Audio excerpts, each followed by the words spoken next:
看到苗栗的消息，苗栗客家传统的元宵活动是蹦龙，蹦龙之夜将伫元宵暝开始举行。过去活动结束了后，拢有高空的烟火表演。今年县政府找一个甲联合大学三合合作这个专业团队，出动120台无人机代替高空的烟火，伫空中摆各种客家的图，比高空的烟火更加侪变化，更加精彩。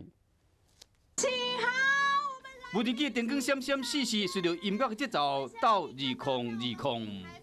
前行，邀请大家一起。虽然换队形，道出苗栗蹦三字。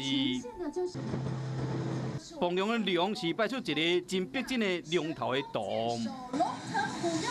苗栗传统的客家元宵活动，人蹦龙有200多年的历史。蹦龙之夜是整个活动的高潮。10月尾，新娘伫炮堆内面弄来弄去，秘书是新娘伫仙境中兴奋驾舞。过去活动结束后，拢有高空的烟火表演。今年县政府无要放烟火，改用无人机表演。那在120点里面，我怎么去呈现一条龙？怎么去展示一个象征性的，比如说放龙其中的一些意义，然后让大家了解。这个是其实在这个困难点是现在来讲，我们比较需要花时间的。专业团队甲苗栗联合大学产业合作，研究出无人机的软体设计甲操纵，用无人机代替高空烟火，唔但无烟无公害，佫会使以高科技的方式表现出更加侪代表苗栗特有的客家传统的图样。